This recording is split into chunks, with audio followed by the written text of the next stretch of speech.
Bonjour à tous, c'est Sylvain de toutsurlebitcoin.fr.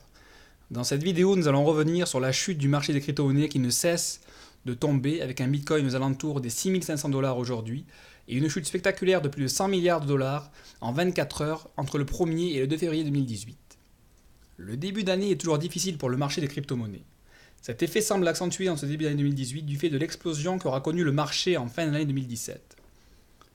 Comme dit précédemment, la journée du 1er février 2018 aura été noire pour le marché des cryptos, avec une valorisation globale passée de 518 milliards de dollars à 408 milliards de dollars.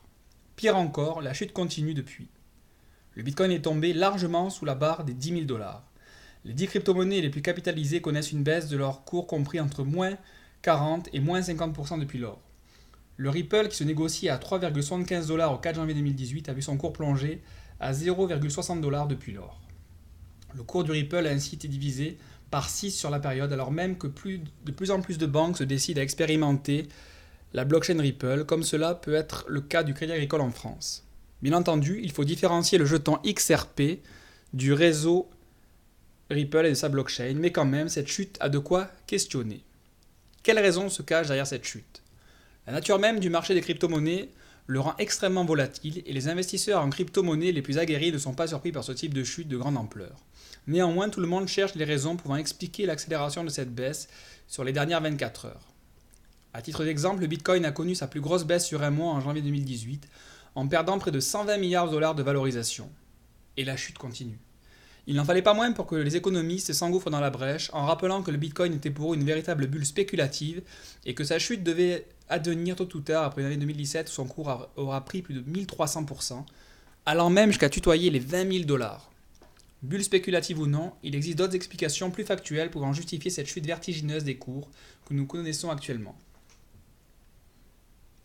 Interdiction du Bitcoin et des crypto-monnaies en Inde.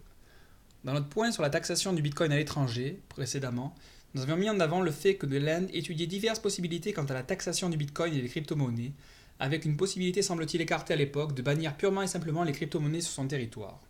La déclaration du ministre des Finances de l'Inde Arun Jaitley le 1er février 2018 aura eu le mérite de clarifier la position des autorités indiennes. Ce dernier a en effet précisé à certains investisseurs que les autorités planifiaient d'éliminer à terme l'utilisation des monnaies virtuelles en tant que système de paiement en Inde. Sa déclaration permet de mieux comprendre les risques que la position indienne fait peser sur le marché des cryptos. Néanmoins, il a bien précisé que cela ne remettait pas en cause la volonté de l'Inde de s'investir dans la blockchain. La position indienne est donc assez claire. Oui à la technologie blockchain, qui est une véritable révolution, mais non au Bitcoin et aux crypto-monnaies.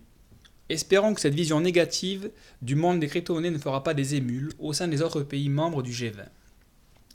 Turbulence autour de la plateforme Bitfinex.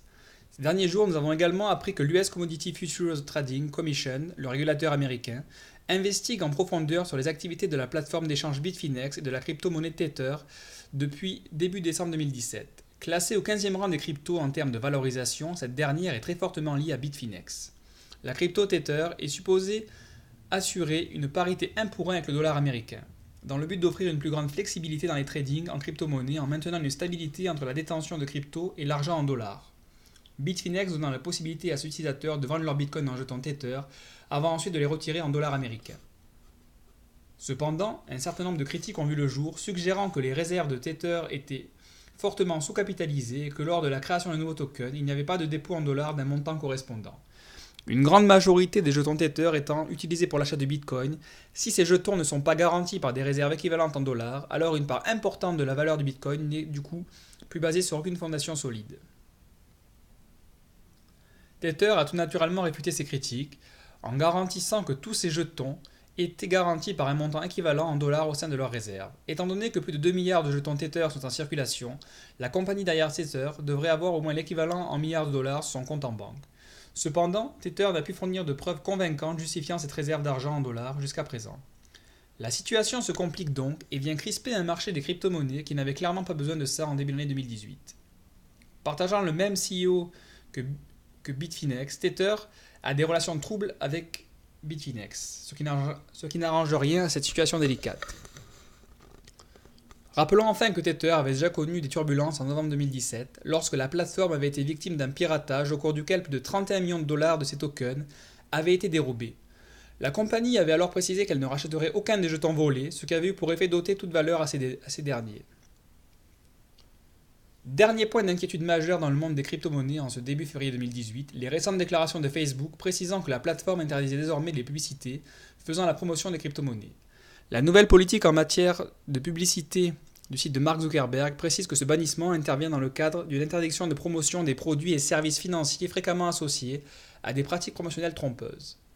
La promotion des crypto-monnaies et encore des ICO sur le réseau est donc désormais totalement interdite, ce qui aurait eu pour effet d'inquiéter un certain nombre d'investisseurs et aurait eu forcément un impact, même mineur, sur le marché. En outre, des rumeurs font état d'un intérêt du réseau social pour lancer sa propre crypto à l'avenir, ce qui pourrait pénaliser les acteurs déjà en place. Affaire à suivre donc. Cette baisse est-elle une opportunité pour investir? Cette baisse généralisée du marché des crypto-monnaies va mettre les nerfs des investisseurs à rude épreuve. Il va falloir s'accrocher dans les semaines à venir, mais ce sera justement l'occasion de faire de bonnes affaires en effectuant des arbitrages intelligents. Dans cette optique, nous vous invitons à découvrir nos vidéos sur les 11 crypto-monnaies à fort potentiel pour 2018, mais également la vidéo concernant les 9 cryptos à moins de 1 dollar sur lesquels investir. L'essentiel étant de bien se renseigner et se documenter sur le projet derrière une crypto avant de songer à investir ces deniers. N'hésitez pas à nous donner votre sentiment sur les raisons se cachant derrière cette chute du marché des crypto-monnaies via les commentaires.